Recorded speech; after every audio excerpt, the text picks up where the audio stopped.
नमस्कार दोस्तों, आज की कहानी में हम लोग देखने वाले हैं एक लड़के की कहानी। एक औरत थी जिनके 3 लड़के थे। 3 लड़के में से तीनों ने पढ़ाई किया अच्छा खासा, पर जो बड़ा वाला लड़का था थोड़ा सा कम दिमाग का था, यानी कहे तो जैसे कि वो निकम्मा टाइप का था। उनके 2 लड़के थे जो छोटे वाले, वो काफ़ी अच्छा काम भी करते थे पढ़ाई लिखाई कर कर और घर का खर्चा संभाल रहे थे। बड़ा वाला लड़का था जो कि थोड़ा सा निकम्मा था, वो जैसे काम वाम नहीं करता था, पढ़ाई वो भी किया था और उसका शादी भी हो गया था, उसके बाल बच्चे भी थे, यानी फैमिली बहुत बड़ा था। वो औरत काफ़ी हमेशा सोचती रहती थी कि अपने 2 छोटे लड़कों की शादी कैसे करे। उसके पास ना घर था और ना पैसा था। वो दोनों बच्चे जितना पैसा कमाते थे वो सारा खर्चा में ही ख़त्म हो जाता था। इस बात को लेकर वो औरत चिंतित रहती थी और अपने बड़े लड़कों को हमेशा कोसती रहती थी कि तू कब कमाएगा, तू कुछ सपोर्ट कर। इस बात को लेकर अपने बड़े लड़कों को बराबर वो बोलती रहती थी। यानी कहें तो उन लोग का ज़िंदगी जैसे तैसे ठेल ठाल कर चल रहा था। बड़ा लड़का का घर में उतना आदर भाव नहीं था जितना छोटे लड़का का आदर भाव था, क्योंकि वो कमाता भी नहीं था, निकम्मा था, ऐसे ही बगैर काम के इधर उधर घूमता रहता था। और दोनों बच्चे जो कमाते थे उन्हीं से घर का खर्चा चलता था। एक दिन की बात है, उसकी मम्मी उस बड़े लड़के को बोल रही थी और वो घर में ही सोया हुआ था। बोल रही थी कि ये कुछ नहीं करेगा, ये निकम्मा है, ये बेकार है, ये तो घर का खर्चा भी फिजूल में, इसके ऊपर खर्चा जो भी हो रहा है फिजूल हो रहा है इसके ऊपर। लड़का उठा और गुस्से में चल दिया। वो अपने गांव से बाहर गया तो देखा कि एक सांप को मारकर लोग फेंके हुए हैं। सांप को उठाकर लेकर आया और अपने घर पर यानी छानी पर फेंक दिया और फेंक कर सो गया।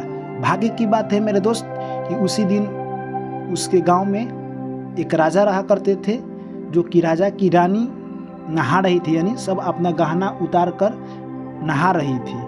उतने देर में चील आया और चील आया तो देखा कि रानी ने बहुत कीमती हार पहना था जो कि खोल कर रख दी थी और नहा रही थी। चील को लगा जैसे कि हार चमक रहा था तो चील को लगा कुछ खाने वाला चीज़ है। चील ने हार उठाया और उड़ गया, हार लेकर चल गया।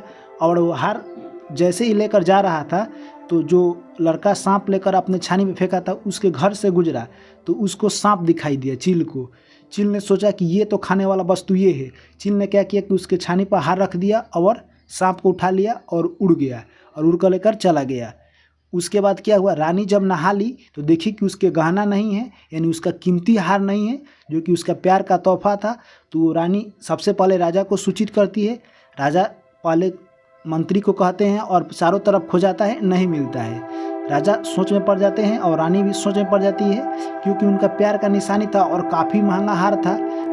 इतने देर में राजा के मंत्री में से एक मंत्री आकर बोला, राजा साहब, हार खोजवाने के लिए आप उस पर कुछ इनाम रख दीजिए, जिससे लोगों को लोभ होगा और वो हार खोजवाने में आपकी मदद करेंगे।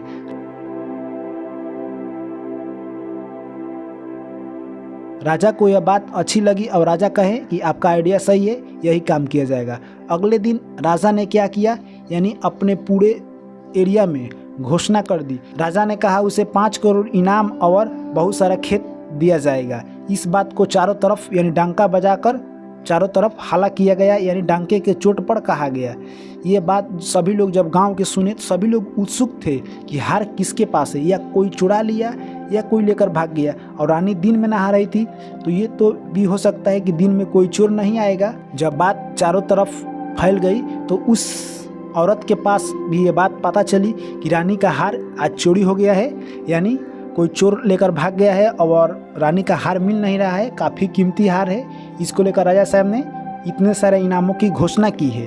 वो औरत शाम को देखी कि उसके छानी पर हार चमक रहा है, जैसे शाम को जब सूरज ढलता है तो लाइट रिफ्लेक्शन कर रहा है हार, तो देखी तो ये क्या, ये तो हार हमारे छानी पर है। यानी वो अपने बड़े लड़कों को बुलाई, क्योंकि बड़ा लड़का ही उसके घर पर था, छोटा लड़का काम करने के लिए बाहर गए थे, वो शाम को आते थे काम कर कर। तो लड़का बड़ा सोया हुआ था तो बड़ा लड़का से उतरवाई हार देकर वो लोग काफ़ी खुशी हो गए, क्योंकि अब सोचे कि हमें इनाम मिलेगा। वो हार लेकर अगले दिन राजा के दरबार में, यानी उसका बड़ा लड़का और उसकी मम्मी हार लेकर राजा के अगले दिन दरबार में पहुंच गए। दरबार में जब पहुंचे तो राजा बोला कि ये आपको हार कहाँ से मिला है, यानी आप इस हार को यानी हमारे रानी से आप ही लोग चुराए हैं। राजा यह बात कहे तभी लड़का बोला, यानी राजा बोला कि ये हार आप लोग हमारे रानी से कैसे चुराए हैं, आप लोग बताइए, या आपके पास ये हार आया कैसे।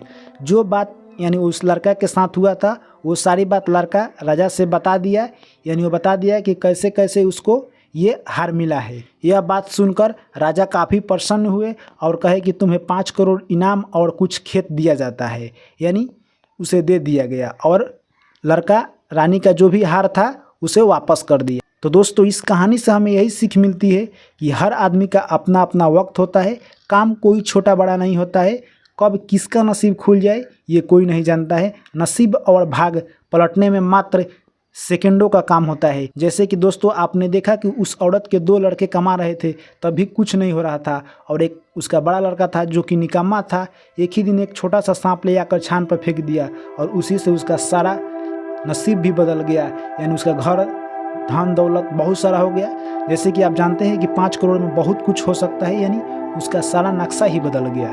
तो इस कहानी से हमें यही सीख मिलती है कि हमें भाग्य और नसीब पलटते देर नहीं लगती, इसलिए अपना कर्म करते रहना चाहिए।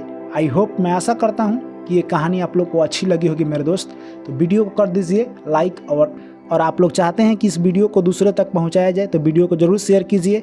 फिर आप लोग से मिलते हैं नेक्स्ट कहानी में। Thank you, take care, bye bye.